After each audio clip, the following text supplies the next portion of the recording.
siguiente expositora, su nombre es Katherine Reidenbach. Ella es matrona titulada de la Universidad de la Frontera. Tiene formación en terapia sexual, en climaterio y también en menopausia. Es diplomada en emergencias y urgencias ginecológicas y obstétricas y es la encargada de la unidad de salud sexual y salud reproductiva en el CESFAM Metodista de Temuco. También es matrona docente de la Universidad de la Frontera y es miembro directivo de Fundación Sirona Temuco. Bienvenida, profe Katherine. Hola, Víctor, ¿cómo estás? Hola, súper Qué contento. bueno, yo también estoy muy contenta, la verdad, de participar de estas jornadas y que nos hayan invitado. Contenta también por haber alcanzado a ver en parte a la Chio, a la Rocío. Fuimos compañeras, somos de la generación que empoderamos a la Chio tanto tiempo, que empoderamos a las futuras generaciones en temas tan importantes como es salud sexual y reproductiva. Así que muy contenta también de participar en este espacio y sobre todo representando a la Fundación Sirona, que así para un poco contextualizar es una fundación que trabaja principalmente con mujeres de la región de la Araucanía. Nuestra proyección claramente es poder expandirnos a nivel nacional. Y bueno, para hacerla un poquito más precisa, trabajamos con mujeres en el proceso de empoderamiento de los espacios en su entorno social, ya sea a través de charlas educativas, asesorías en las mujeres que han sufrido violencia de género, trabajamos con mujeres dirigentes también, así que hacemos un abordaje bastante integral con respecto a que las mujeres sean mujeres empoderadas en todo su quehacer diario.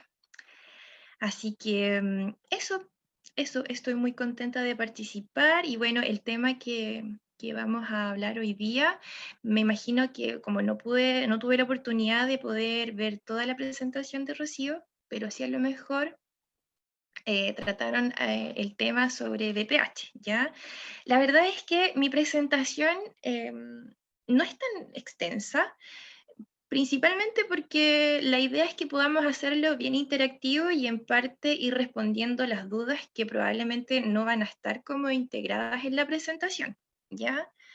Así que me gusta mucho la dinámica de la participación de las personas que están en la exposición y poder responder dirigidamente a dudas que, como les decía, a lo mejor no aparece la información o detalles de lo que quieren saber en la presentación que yo les traigo hoy día. Así que eso. ¿Qué más? Tengo un problema con el internet, entonces como tengo que compartir pantalla, voy a apagar la cámara para poder compartir la presentación, porque si no voy a quedar pegada y la verdad es que se va a ver interrumpida la presentación, ¿ya? Así que Bueno, eso, no sé si hay algo más que agregar para poder empezar, Víctor. las preguntas son al finalizar su presentación o como usted Ya, vaya sí, por desarrollando supuesto. la actividad. Ya, súper, me parece. Ya, entonces voy a apagar mi cámara y voy a compartir la pantalla.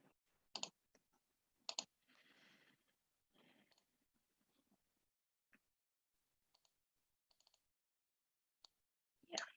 Ahí no sé si me puedes confirmar si aparece la pantalla. Aún no se ve.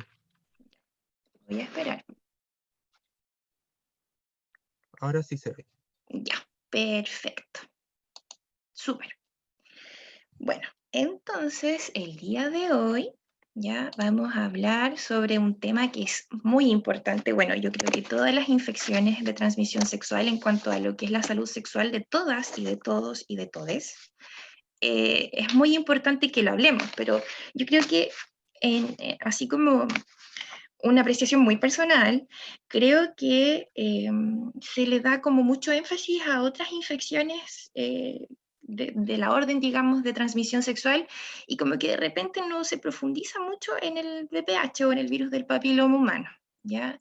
Así que creo que es de suma importancia que nos empoderemos de estos espacios y podamos hablar también y profundizar sobre todo en la evidencia clínica y científica que ha habido en estos últimos 2 años, diría yo, en relación a ciertos exámenes que están partiendo en Chile, bueno, en otros países del mundo ya llevan años implementando exámenes de última generación, pero también es un avance en términos de la salud pública de nuestro país y que nos permite bajar las tasas de incidencia de esta patología o de estas patologías que se generan a través de la infección o de contraer del virus papiloma humano, ¿ya?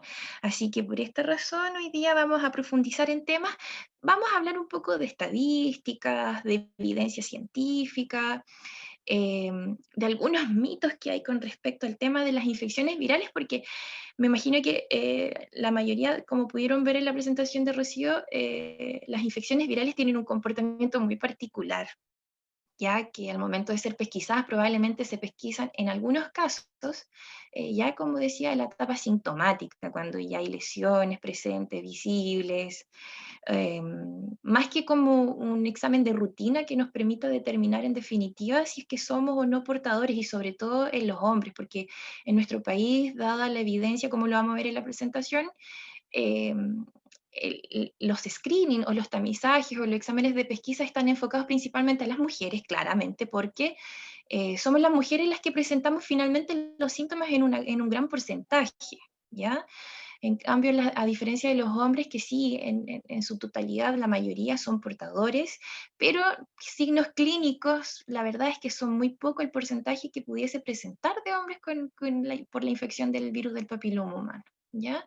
Pero como les digo, en la presentación lo vamos a conversar y dejar en claro algunas cosas que yo en la consulta diaria lo veo mucho, sobre todo en aquellos usuarios y usuarias que acuden al box de atención y tienen muchas dudas con respecto a esta infección. Así que traté de basarme en eso para poder presentarles hoy día este tema. Entonces, ¿qué es el virus del papiloma humano? ¿Ya? El VPH o el virus del papiloma humano es un virus que es bastante común, ¿ya? Según la evidencia científica, el virus, la cantidad de virus distintos, pero que pertenecen a esta orden del papiloma humano, se presentan alrededor de 150 tipos de este virus del papiloma humano. Tiene un comportamiento bastante particular y a diferencia de otras infecciones virales, se puede pesquisar a través de screening, como yo les decía, y se pueden tratar de alguna forma, a pesar de que sí tienen este comportamiento que hacen estas recidivas o estas reincidencias, ¿ya? O sea, por ejemplo, se puede tratar una lesión por este tipo de virus, pero en la eventualidad sí existe una alta probabilidad de que esta infección vuelva a aparecer, ¿ya? Es un virus de un tamaño súper pequeño, ¿ya? Y dentro de lo que nosotros manejamos en la información, solo se han caracterizado alrededor de 80 tipos de virus y principalmente aquellos que son los que generan estas lesiones, ya sean verrugas genitales o a largo plazo, después de la infección por el papiloma humano, un cáncer cervicuterino en el caso de las mujeres, ¿ya? Y un cáncer de pene en muy bajo porcentaje de la población masculina. La clasificación de estos distintos tipos de virus, existen los virus que son de alto riesgo, ¿ya? Y los que son de bajo riesgo. En el caso de los virus que son de alto riesgo, generalmente desencadenan los cánceres, ¿ya? En el caso de las mujeres o las personas que tienen útera y cuello de útera y vagina, existe esa probabilidad de que desarrollen este tipo de cáncer cervicuterino, ¿ya? Y en el caso de las lesiones que son de bajo riesgo, tenemos las verrugas o condilomas genitales. La vía de transmisión del virus del papiloma humano es en un 98% a través del contacto sexual. Y aquí hago mucho hincapié de que recordemos que el acto sexual no solamente es el coito o la penetración, ¿ya? Lamentablemente nuestro sistema está muy coitocéntrico, entonces si hablamos de relaciones sexuales, siempre como que lo relacionamos directamente a la penetración o al coito en sí, ¿ya? El contacto o las relaciones sexuales también tienen que ver con los contactos directos entre mucosas, ¿ya? Las tocaciones, etcétera. Entonces, cuando hablamos de la vía de transmisión en lo que es el virus del papiloma humano, hablamos entonces del contacto sexual, ¿ya? En términos de la prevención de evitar, digamos, que tengamos o lleguemos a presentar el virus del papiloma humano, tenemos tres tipos de prevenciones, ¿ya? En primera instancia, tenemos la prevención primaria, que esto hace, digamos, mención a que nosotros cuando trabajamos, ay, se corrió la diapositiva, cuando nosotros trabajamos en atención primaria sobre todo, que son los CESFAM, los consultorios, etcétera, hablamos de el fomento a los hábitos de vida saludables, ¿ya? O a los estilos de vida saludables. Dentro de este marco, nosotros hablamos, por ejemplo, en aquellos usuarios, usuarias, que mantienen una vida sexual activa, siempre hablar, por ejemplo, a través de la educación, del uso correcto de los preservativos, tanto de pene como de vagina, ¿ya? Y en estos últimos 2 o 3 años, también en términos de prevención primaria, nuestro sistema de salud, a través del Plan de Inmunización Nacional, ¿ya? De las vacunas, se implementó la vacuna para niñas y niños, ¿ya? Y ahí voy a hacer también mucho alcance con respecto a cuando se incorporan a los niños. De ahí les voy a mencionar el porqué. Pero se estaba utilizando la vacuna como prevención, ¿ya? Y más que una prevención como para que no me llegue, entre comillas, a contagiar o a contraer el virus del papiloma humano, tiene que ver principalmente que en algún momento, si se llega a contraer este virus, evitar, digamos, que se puedan desencadenar consecuencias como verrugas, condilomas o en el peor de los escenarios el cáncer cervicuterino, ¿ya? ¿Por qué? Porque en realidad la inmunización o la vacunación contra el VPH permite que se generen los anticuerpos, ¿ya? Entonces el cuerpo en sí va a tener muchas más posibilidades de defenderse contra el virus del papiloma humano y eliminarlos a través de este sistema de defensas de mi sistema inmunológico, ¿ya? Cuando hablamos de prevención secundaria, hablamos de los exámenes de pesquisa, que también los vamos a conversar aquí, y los exámenes de pesquisa que actualmente están vigentes dentro de nuestro sistema de salud, está el PAP o el Papa Nicolau, ¿cierto? Y el test de VPH, que este último se ha incorporado dentro de las prestaciones, pero no como un programa, digamos, generalizado, estandarizado para todo el país. Estamos partiendo con un plan piloto para el test de VPH. ¿Ya? Entonces, están partiendo en ciertas regiones y en ciertas comunas del país, y se está aplicando este test, que ahí más adelante también se los voy a explicar en qué consiste y cuáles son la población, digamos, entre comillas, beneficiaria de este examen, ¿ya? Y lamentablemente, lo digo, lamentable, porque creo que sería una buena estrategia en términos de salud pública, implementar algún tipo de testeo para el hombre, ¿ya? Porque como bien sabemos, eh, la mujer cuando ya presenta estadio sintomático frente a esta infección, generalmente es el hombre el que porta el virus del VPH y el que lo transmite en general, ¿ya? Así que, bueno, esperemos que más adelante existan estas estrategias para poder innovar en salud y también permitir y dar ese espacio para la pesquisa en hombres. Yo creo que mejoraríamos bastante y de una manera súper, muy considerable el hecho de que puedan pesquisarse tempranamente si es que hay hombres o personas que tienen pene, ¿cierto? Para pesquisar, digamos, si son portadores o no del VPH. ¿Ya? Y en el caso de la prevención terciaria ya habla cuando hay lesiones in situ, o sea, cuando ya estamos en este periodo, pero queremos evitar que esta enfermedad o esta consecuencia producto de la infección del VPH progrese, ¿ya? En este caso, pertenece, digamos, a todo lo que es garantía en salud explícita o lo que nosotros hablamos de GES o AUGE antiguamente, ¿ya?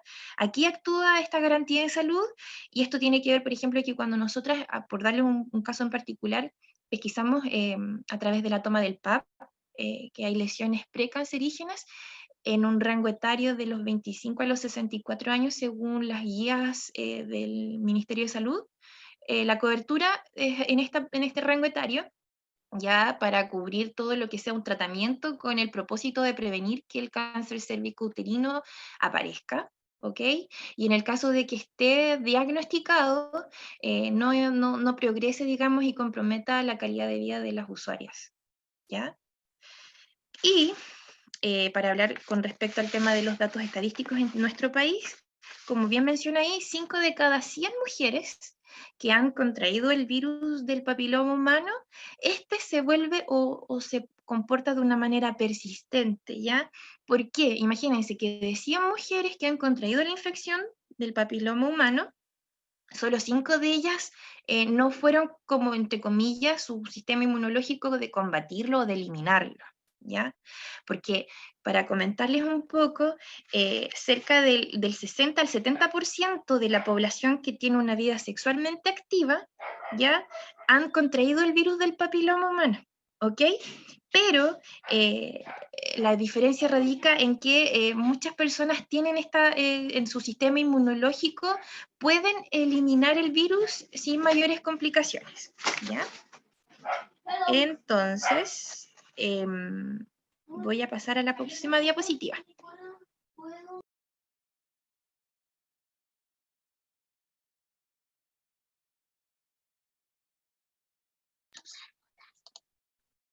No sé si ahí se... No sé. Ahí sí.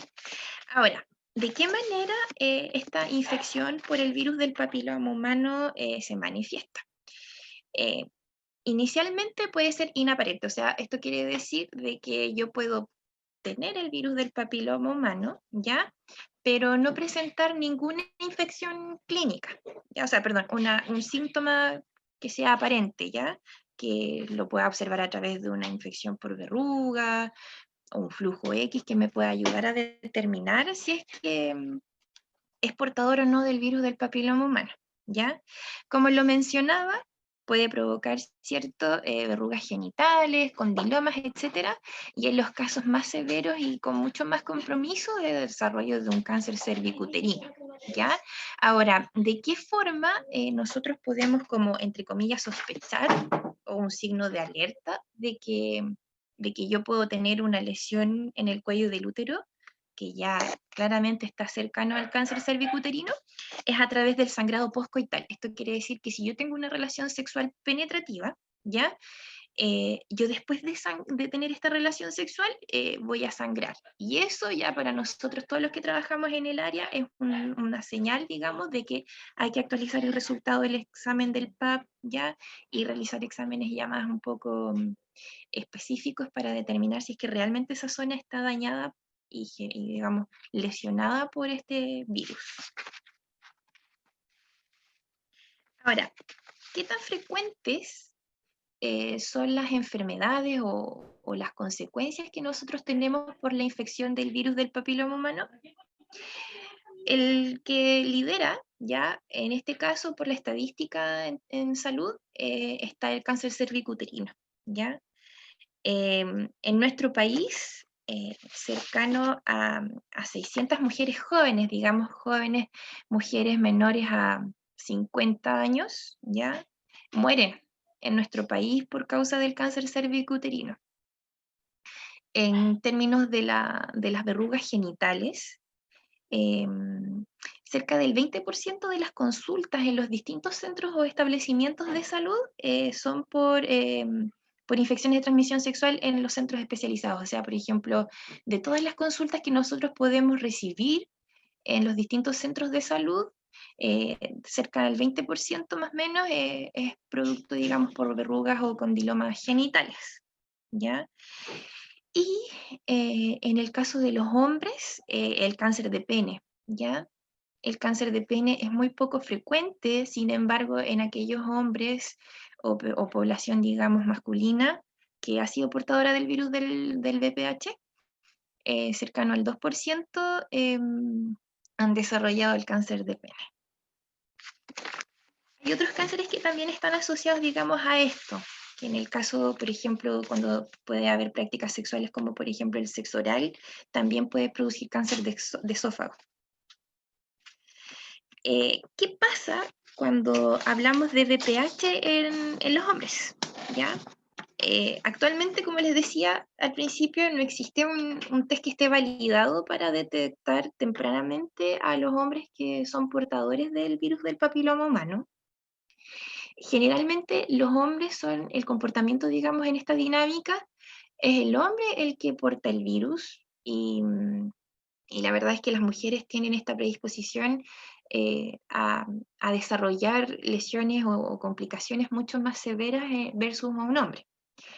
Y lo que les mencionaba también con respecto al Plan Nacional de la Inmunización o de la vacuna, hace 2 años, bueno, en las niñas se está realizando la vacunación del papiloma humano hace más o menos 4 o 5 años, que forma parte de todo este plan de vacunas a nivel nacional.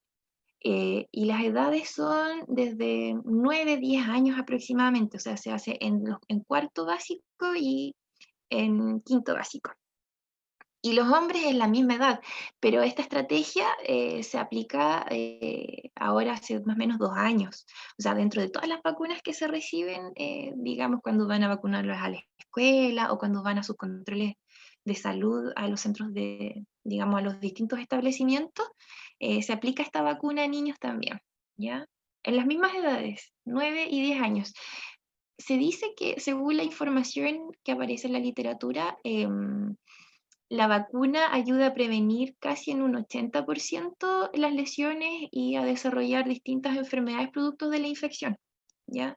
Así que también es una súper buena estrategia de prevención primaria en cuanto a lo que es el virus del papiloma humano. Ahora, dentro de los exámenes de pesquisa, ¿ya? Tenemos el más antiguo de todos, que es el PAP o el Papa Nicolau, ¿ya? Que como ustedes pueden ver en la imagen, es un examen que para algunas mujeres o personas con vagina resulta ser bastante incómodo, ¿ya? Porque igual es un poco invasivo.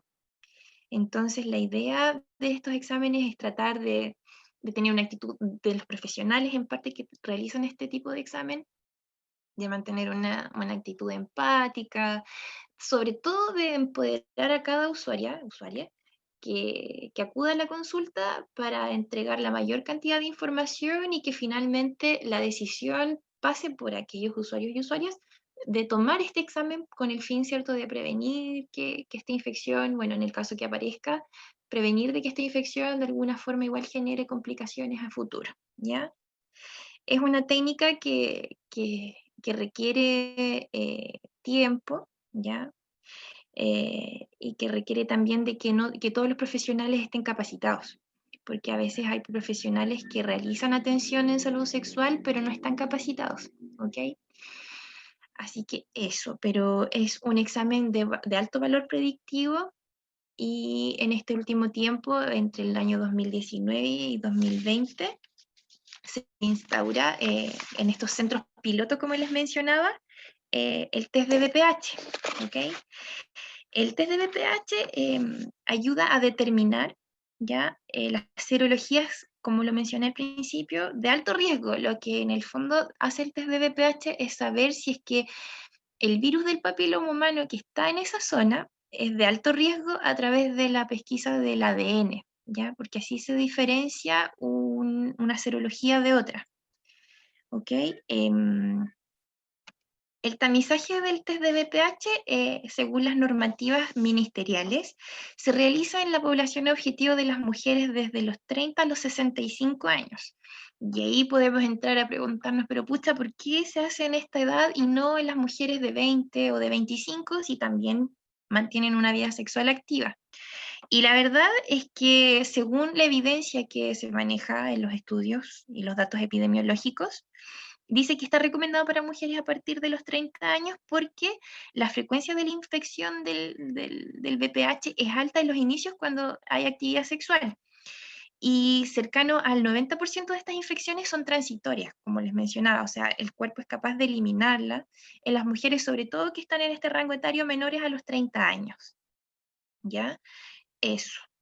Y como les decía, tiene un valor predictivo de negativo, o sea, si el resultado sale negativo, yo me puedo quedar tranquilo, tranquila, en el sentido de que yo sé que no voy a tener ninguna complicación a pesar de poder contraer este virus durante un intervalo mínimo de 5 años, ¿ok?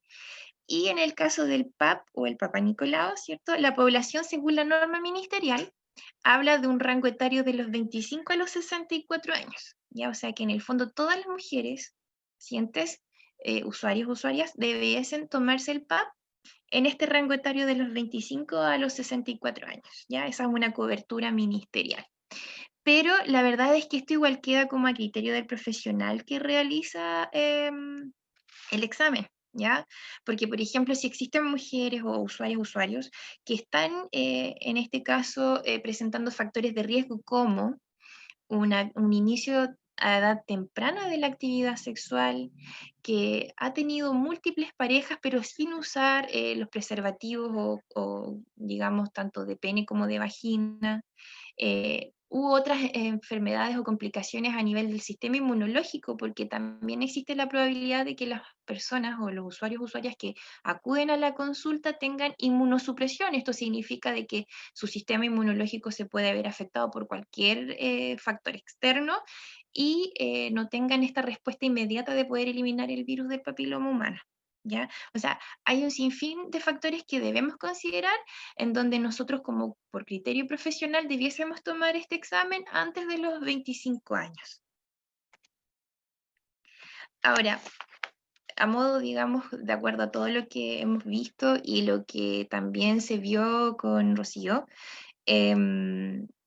el 98%, digamos, de cuando yo contraigo esta infección, o para evitar contraer esta infección, es solamente a través del uso de ambos preservativos, ¿ya? O usar estas barreras de protección, ¿ok? Ya sea en el preservativo de vagina, como también el uso correcto del preservativo de pene durante todo el acto sexual. Esa es la idea, ¿ya? Que durante todo el acto sexual el uso sea... digamos, de la forma que se indica cuando se entregan este tipo de prestaciones en el servicio de salud, ¿ya? Un mensaje que quisiera compartir con ustedes, que en realidad es algo que de repente está muy manipulado socialmente porque hablan de que claramente si una persona contrae esta infección, pucha, pueden decir muchas cosas, principalmente que la pareja le fue infiel o que, no sé, ha tenido múltiples parejas, etcétera, etcétera. Pero la verdad es que el hecho de que un usuaria sea diagnosticado que está infectado con o contrajo el virus del papiloma humano no es un signo de infidelidad, porque al contraer el virus del papiloma humano, como decía en la presentación, puede que lo haya contraído, no sé, hace 10 años atrás, 20 años atrás, y recién después de 3 años de haber contraído el virus, se puede haber activado este virus en el sistema. Y luego de que se activa el virus, pueden pasar incluso hasta 10, 15 años de esa activación viral, y recién después de ese tiempo poder desarrollar, en el caso más extremo, un cáncer cervicuterino. Pero antes de desarrollar, por ejemplo, un cáncer cervicuterino hay estadios. Hay estadios que son precancerígenos, entonces si se detecta a tiempo a través de la toma o de la pesquisa temprana a través del PAP, podemos prevenir desarrollar un cáncer cervicuterino, ¿ya? Así que eso, yo no sé, esa es mi presentación. Me imagino que Rocío, pucha, lamentablemente yo no alcancé a escuchar la presentación de Rocío, pero probablemente quizás hablaron un poco sobre las infecciones provocadas por el virus del papiloma. Le habló un poco del VPH, no especificó Ya, mucho, pero sí lo tocó a grandes rasgos. perfecto. Así que eso, voy a dejar de compartir para poder encender la cámara y conversar sobre esto, ¿ya? Sí, ya hay varias preguntas ya en el chat. Sí, perfecto, ya. Ahí dejo de compartir, ¿cierto? Sí, dejo de compartir, profe. Súper. Vamos a activar la cámara. Ahí sí. Ya, vamos con las preguntas entonces. Maritza Cárdenas pregunta, ¿por qué los recién nacidos nacen con condilomas o algunos nacen con condilomas? Ya, perfecto. Mira, hay estudios que hablan de que se ha comprobado de que hay transmisión del virus del papiloma a través de la barrera placentaria. Entonces, probablemente el virus al atravesar la placenta, claramente entra en contacto con el feto y puede desarrollar este tipo de lesiones. No es frecuente, o sea, han habido casos, pero son los muy menos, muy pocos casos con respecto a ese tipo de situación en particular. Camila Herrera pregunta, ¿actualmente un resultado del Papa Nicolau es indicativo 100% de que una puede tener VPH? ¿O se pueden tomar algunas otras pruebas que lo confirmen? Ya, en un principio, la única forma que teníamos de pesquisar lesiones precancerígenas, ¿ya? Lesiones precancerígenas era el virus o sea, perdón, el Papa Nicolau, ¿ya? Ahora se está innovando en términos de pesquisa, de screening, de tamizajes, con el tema de hacer este co-test, ya de lo que yo le hablaba, o sea, se está tomando el Papa Nicolau, pero también estamos partiendo con este programa piloto del VPH, del test VPH, que se toman ambos, o sea, se toma el Papa Nicolau e inmediatamente tomamos el test de VPH, y este nos permite, porque por ejemplo a mí el PAP me puede salir negativo, o sea, yo no puedo presentar, digamos, en el nivel del cuello o del útero, ningún tipo de lesión precancerígena, pero si yo aplico el test de VPH, este test me va a permitir pesquisar si es que yo presento el virus del VPH, sobre todo las serologías que son las de alto riesgo, ¿ya? Las que finalmente pueden desencadenar en un cáncer cervicouterino. Mm. Ahí Mirna pregunta, ¿el test de VPH señala que cepa está en el cuerpo? ¿Y en el hombre es efectivo este test? Ya, el test de BPH en estos momentos solo está realizándose en personas con útero, cuello de útero y vagina, ¿ya? No existe actualmente en nuestro sistema de salud un screening o un tamizaje, un estudio que nos permita determinar si el hombre es portador o no del VPH, ¿ya? Y esto, bueno, yo personalmente no lo comparto, ¿ya? Porque creo que no es una estrategia válida para poder prevenir, digamos, que este tema del papiloma humano avance. Pero la evidencia habla que solo el 2% de los hombres presenta cáncer de pene o alguna complicación por contraer el virus del papiloma humano. Entonces, lamentablemente, la salud o la ciencia de la salud trabaja así en base a la evidencia, en base a que si, no sé, por ejemplo, hubiese un alto porcentaje de población masculina con este tipo de cáncer o de este tipo, digamos, de problema abarcado por la infección del papiloma humano, probablemente existirían tamizajes enfocados en la salud del hombre. Sí. Macarena Lobos dice, ¿cuáles son las consecuencias de tener relaciones sexuales antes, unas 2 o 3 horas o 2 a 3 días de realizarse el PAP a la hora de los resultados? Ya, mira, lo que pasa es que nosotros, insisto, cuando hablamos de relaciones sexuales, en este caso tratamos de, la idea es abarcar todo tipo de conducta sexual, ¿ya? No solo lo coito centrado. Entonces el tema es que cuando existe una actividad sexual penetrativa, ¿ya? Puede provocar inflamación en el cuello del útero, ¿ya? Y es una reacción totalmente natural por el acto penetrativo, ¿ok? Entonces, por esas razones que después de 48 horas, posterior a esta relación sexual penetrativa, ya el cuello del útero comienza a tomar, entre comillas, una forma más natural, no con reacción inflamatoria. ¿Ok? Entonces así vamos a obtener un resultado óptimo del PAP en términos de que, por ejemplo, hay resultados que dicen que se rechaza la muestra del PAP por condiciones de reacción inflamatoria. Ya, lo mismo pasa, o sea, uno sugiere que antes de irse a tomar el PAP, claramente no hayan relaciones sexuales penetrativas, pero que tampoco hayan duchas vaginales, que no esté con menstruación, que no utilice ningún tipo de tratamiento intravaginal, porque al igual que las relaciones penetrativas pueden causar, digamos, que la muestra se rechace. Más que nada es por eso.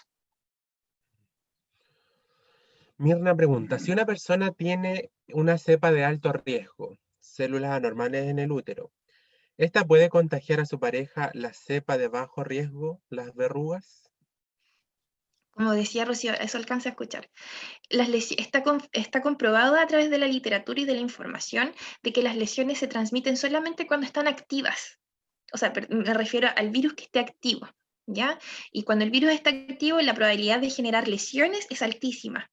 Por ejemplo, en el caso de la mujer, si tiene, como dice ahí, lesiones en las células o células entre comillas anormales o lesionadas, ya hay una presencia, digamos, viral que está totalmente activo y en esos casos sí se puede transmitir. O por ejemplo, si hay lesiones como verrugas genitales, están in situ, están visibles, si no se toman las medidas preventivas adecuadas, lo más probable es que pueda transmitírselo a su pareja sexual.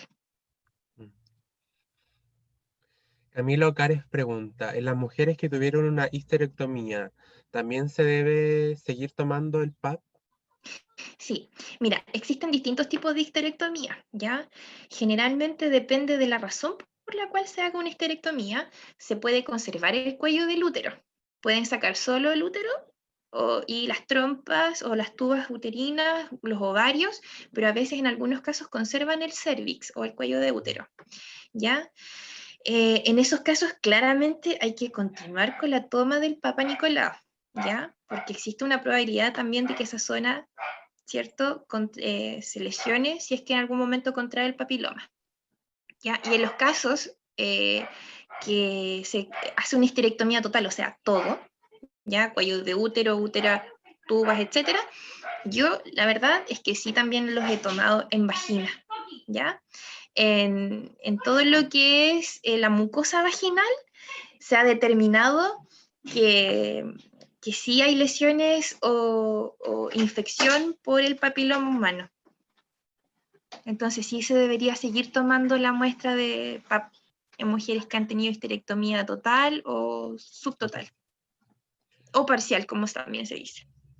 Dentro de los signos indicativos de cáncer cervicuterino, también se puede incluir el sangrado por postmasturbación.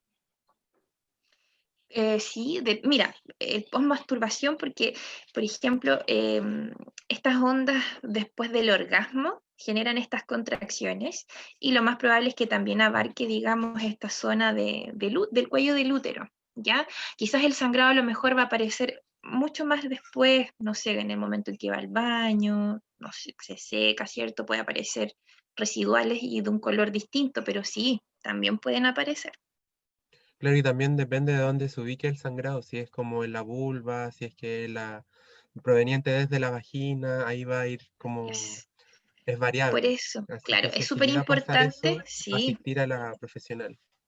para evaluar el origen de ese sangrado. Camila pregunta, ¿se puede tener verrugas en otras partes del cuerpo y no en la zona genital? Ejemplo, en la lengua, en las manos, etcétera. Sí, eso va a depender del tipo de virus que esté en cuestión, ¿ya? Porque recordemos que no todas de esta amplia gama, digamos, de serologías del virus del papiloma humano, no todas atacan ciertas partes, po. O sea, me refiero a que, por ejemplo, ya estando en contacto entre mucosas, si son, por ejemplo, las de bajo riesgo, claramente se va a ver manifestado a través de estas lesiones, ya sea en las manos, en la lengua, eh, y si sobre todo si, por ejemplo, sospecha o ve, están in situ esas lesiones y entran en contacto con distintas partes de nuestro cuerpo. Ahí Camila Ovalle también nos menciona y pregunta, ¿por qué no existe un test para la detección temprana de BPH en hombres o personas con pene? Deberían existir, si ellos son los que lo transmiten. Lo mismo que conversábamos Mm. hace poquito, ¿cierto? Yo opino igual que, ¿quién? ¿Camila? Camila Ovalle, Camila, ya, igual que ella, oye, sí. sí, porque en realidad es el principal foco, digamos, de generar este tipo de infecciones y complicaciones en la salud de las mujeres. Entonces, claramente, de acuerdo a esa evidencia, pero por otro lado, y lo digo y me hago responsable, lamentablemente nuestro sistema de salud excluye todo esto porque no, según ellos no hay evidencia de que la salud de una persona que tiene pene ajá, eh, se ve afectada por contraer el papiloma. solamente, como les decía, o sea, un 2% de hombres contrae o puede generar un cáncer de pene a través de la infección de este virus. Muy poca. Ahí Karim Reyes también pregunta, si una usuaria o usuario o persona con verrugas genitales llega con verrugas genitales, ¿se debe Ujú. derivar al centro de tratamiento o independiente de la cantidad de verrugas? Mira, la más mínima lesión en donde uno puede hacer este diagnóstico diferencial y llegar a que es una verruga por papiloma, un condiloma, etcétera, ya es una infección de transmisión sexual y que requiere de un tratamiento lo más inmediato posible.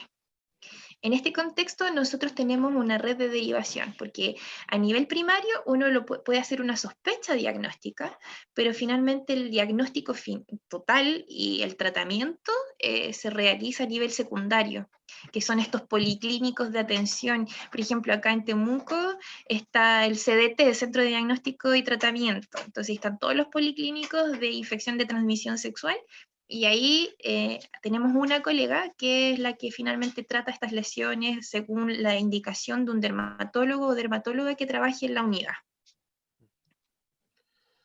Gustavo Burgos pregunta, ¿hay unidades de nivel secundario en los que se toma PAP anal en hombres que tienen sexo con hombres? ¿Qué tan efectiva es esta prueba en comparación al PAP del cervix? Ya. Lo que pasa es que ese examen o esa pesquisa no está estandarizada en todos los servicios de salud. ¿Ya? Mm. Entonces, probablemente, como dices, los hombres que tienen relaciones o a través de relaciones anales, ¿cierto? Puede generar, digamos, a ver cómo decirlo, como alguna idea de que pudiese estar portando el papiloma, pero tratamiento en sí para eso, la cobertura GES solo está enfocada hacia las mujeres o a las Mm. personas con vagina, con útero, con cuello de útero. Entonces, la verdad es que ahí desconozco porque no está estandarizado en normas ministeriales el tratamiento para ese tipo de usuarios. Carolina Vargas dice, ¿existe alguna manera de detectar el VPH de forma temprana antes de los condilomas? La verdad es que no, porque por ejemplo, si hablamos de verrugas o si yo voy a saber si que puedo tener esa probabilidad de generar verrugas, no. Pero sí, por ejemplo, cuando las usuarias o las mujeres con útero em, tienen, digamos, este acceso al toma de BPH después de los 30. Ahí podríamos saber, a lo mejor no está generando una lesión cancerígena o precancerígena, pero sí podemos determinar que son portadoras del BPH. Nicolás Tudillo pregunta, si en una usuaria se expresan las cepas que solo producen los condilomas, las cepas no malignas, ¿esa usuaria tiene algún riesgo o mayor riesgo de desarrollar cáncer cervicuterino? Son solo los que son pesquisados a nivel cervicuterino, ¿ya? Que en este caso son serologías específicas, que son las de alto riesgo, la número 16 y número 18, ¿ya? Porque tienen un ADN distinto al resto de los otros tipos de virus que atacan y generan estas verrugas o condilomas genitales. Mirna pregunta, ¿se pueden manifestar diferentes cepas del VPH? Por ejemplo, verrugas y células anormales en el útero. Sí. Sí, de todas maneras. También preguntan, ¿en cuánto tiempo podría estar el test de VPH disponible para poder tomarlo en nuestro sistema de salud, tanto para FONASA como ISAPRE? Mira, actualmente se supone que, bueno, por todo este contexto de pandemia, porque en Chile este plan piloto se inició en noviembre del año pasado, ¿ya? Entonces la proyección era que en este año todos los servicios estuvieran, digamos, contando con esta prestación, pero por el contexto de pandemia la verdad es que eso se ha retrasado. Probablemente la iniciativa se retome para ampliar la cobertura probablemente el próximo año. Pero todas las regiones lo están haciendo, pero no así todas las comunas. Entonces ahí sería súper importante averiguar, acercarse a sus centros de salud donde pertenecen como usuarios, usuarias y consultar sobre esta prestación. Jennifer Subiabre nos pregunta, excelente presentación. Yo tengo una Gracias. duda, dice, ¿existe la posibilidad de vacunarse contra el VPH ya siendo adulta? o adulto? La verdad es que la vacuna está enfocada principalmente porque se toma en la edad de 9 y 10 años, en los niños y niñas, porque se considera de que es una edad en donde aún no se inicia la actividad sexual, entonces la exposición al VPH es cero, ¿ya? Ahora, si una mujer u hombre eh, es nulicoito o nunca ha tenido una relación sexual de ningún tipo, ¿ya? Sí existe esta posibilidad de acceder a la vacuna, pero no como parte de un programa nacional de inmunización, sino que podría acceder de forma, digamos, particular con la indicación del profesional que lo evalúa, por ejemplo, médico, médica, ginecólogo, ginecóloga, matrona, matrona. Mm. Sí, yo igual sabía respecto a eso, o he visto en algunas personas que recomiendan vacunarse aunque uno ya haya iniciado la vida sexual. O sea, sabemos que hay un precio más caro porque no está Ah, dentro de ningún programa, pero yo sabía que sí se podía, aún no, aún ya haber empezado la vida sexual. Obviamente claro. tiene Menos mayor, efectividad y que tiene menor claro, efectividad, digamos, o sea, de que pueda acceder, sí, estamos de acuerdo, pero tendría un menor efecto si es que hay una diferencia en que hay un usuario que no ha estado expuesto al virus. claro, nada nos aseguraría su efectividad, por así decirlo. Exactamente. Celeste González nos pregunta, ¿los condilomas de la boca pueden aparecer por otras razones que no tengan relación con la actividad sexual? La verdad es que puede haber un porcentaje, pero muy bajo, ¿ya? El porcentaje mayor o el más amplio es por contactos con mucosas a través de una relación sexual, ¿ya? En donde hay exposición a lesiones que estén in situ. ¿En qué consiste el test de BPH? El test de BPH consiste en pesquisar, ¿ya? O determinar si es que en el cuello del útero está este virus, principalmente las serologías que yo les mencionaba, la 16 y la 18, que son de alto riesgo, o sea, de que existe una probabilidad, porque la técnica en el fondo permite detectar la presencia del ADN de estos dos tipos de serología, ¿ya? Ya. Ahora Mirna está como clarificando un poco la pregunta anterior, dice, con respecto a su pregunta, es que si tengo una cepa de alto riesgo, ¿puedo contagiar verrugas a la otra persona sin yo tener las verrugas? La evidencia habla de que son lesiones in situ, lesiones, ¿ya? Lesiones. A veces, por ejemplo, lo que hablaban con respecto a estas lesiones como perladas alrededor del glande y que a veces no son perceptibles. Entonces, muchas han consultado por eso y que después de un tiempo pueden desarrollar este tipo de lesiones que son precancerígenas. Pero la evidencia y la literatura habla de que son lesiones que están presentes, ¿ya? A través, Ya. digamos, de esto. También nos pregunta Katy Novoa, ¿por qué cuando uno tiene condilomas, el PAP sale normal? ¿No se supone que debería salir con alguna observación? Lo que pasa es que los condilomas son una serología totalmente distinta a las serologías que nosotros buscamos en el cuello del útero, ¿ya? Hablemos de serología o serotipo o hablamos también de Sí. cepas, ¿ya? Las cepas que generan los condilomas o las verrugas son totalmente distintas a las que se generan en el cuello del útero y son receptores distintos, ¿ya? Por ejemplo, puede haber una verruga en el pene o en la vagina de una persona y tener una relación sexual penetrativa y no va a aparecer esa lesión o esa verruga o esa serología que provocó la verruga en el cuello del útero de la persona o de la pareja sexual, digamos, porque hay receptores específicos para zonas versus los tipos distintos de virus de papiloma humano. Sí. O sea, en resumen, como que miden una cepa eh, miden la cepa para ver si es que hay células anormales, pero no para las cepas de condilomas. Y por eso pasa Exactamente. esa situación que pregunta Katy Novoa. Ujú. Catalina Troncoso también nos pregunta, ¿cada cuánto tiempo es recomendable tomarse el PAP? La norma ministerial, por lo menos en los servicios públicos, los están haciendo cada 3 años, ¿ya? El Papa Nicolau. Porque en el fondo, como yo les decía, uno puede contraer el virus del papiloma, pero no necesariamente se va a desarrollar una lesión que va de una forma así casi abrupta, desde la infección hasta un cáncer cervicuterino. Entonces, el tiempo estimado y la recomendación habla de que sea cada 3 años en el caso de que mi primer PAP me sale normal, ¿ya? O negativo para células cancerígenas del cervicuterino, ¿ya? Eso. Particulares, algunos médicos, ginecólogos y ginecólogas lo recomiendan anual, pero en general nosotros lo recomendamos en el servicio público anual en los casos de que haya tenido antecedentes previos de lesiones precancerígenas o un cáncer cervicuterino propiamente tal. Así es. Marcela Beltrán dice, primero, muchas gracias por la presentación. De Mi nada. duda es respecto a los hombres. ¿Ellos nacen con el virus o también lo adquieren?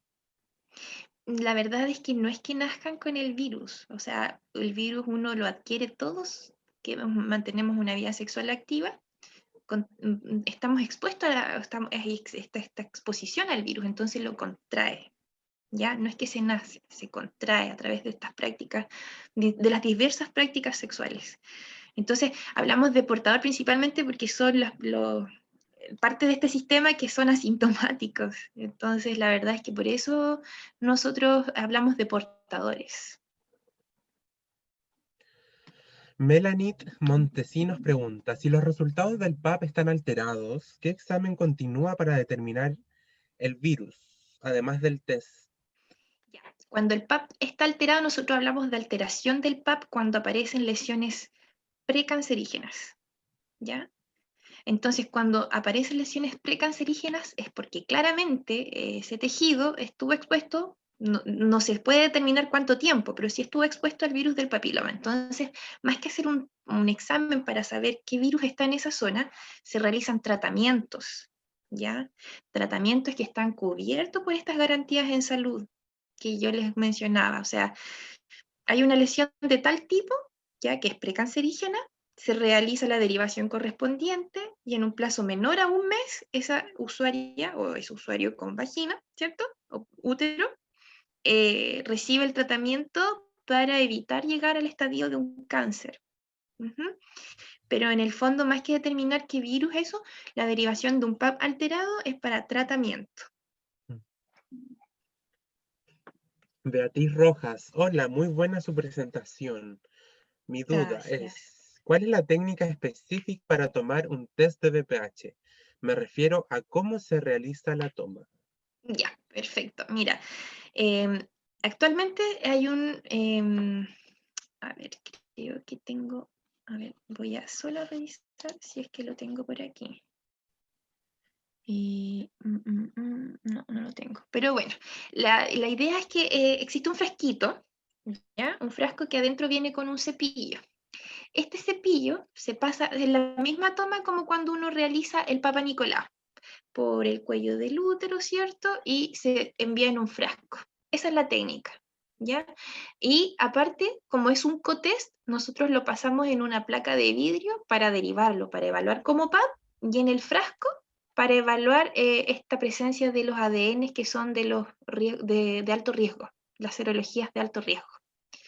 Pero es una técnica bastante parecida al Papa Nicolau. Ya. Macarena Lobos pregunta, ¿hacerlo anualmente cuando todos han salido normales es redundante o beneficioso por si las dudas? No, generalmente, como dice ella, es como súper redundante, porque, como les decía, el comportamiento viral no va a notar una mayor diferencia o va a aparecer algo de un año a otro. Generalmente, si es que había presencia del virus, va a ser después de 3, incluso hasta después de 5 años. Incluso así como poniéndonos en los casos más extremos, puede ser hasta 10 años en que se desarrolle esto. Y ya la última pregunta de Mirna pregunta, entonces, ¿no existe ningún examen para saber si el hombre tiene VPH? No, no existe. Como dijo Camila Herrera, no, no existe. No. Ya, súper. Muchas gracias, profe De Catherine, nada. por su disposición a participar de este ciclo de educación sexual integral. En esta vez aplicamos, o sea, hablamos sobre el virus de papiloma humano. El objetivo también de esta presentación es hacer el llamado a todas las mujeres o personas con útero a que se hagan el PAP, asistan a sus controles con matrona, matrón o ginecólogo, ginecóloga, para que hay una pesquisa temprana en si es que llegase a ver las cepas como malignas, por así decirlo. Así que Exacto. de verdad, muchas gracias por su De nada. participación. Muchas gracias a ustedes por la invitación. Yo muy contenta, muy feliz de estar aquí en este espacio. Y como dices tú, frente a cualquier duda o consulta, a lo mejor requieren de mayor privacidad, ¿cierto? Podemos canalizar a través de ti algunas dudas y tú después me las haces llegar a mí, le damos respuesta u orientación frente a cualquier duda que presenten con respecto a este tema y otros también, que sean de nuestra área, ¿cierto? Sí, así Que, que no, y gracias a ustedes. muchas gracias igual a todos por participar, por quedarse hasta el final y los dejamos invitados para el día de mañana donde vamos a estar abordando el tema de estigma y discriminación y además los derechos sexuales y reproductivos. Muchas gracias por participar de esta jornada Mm. y nos estamos viendo mañana. Chao. Chao.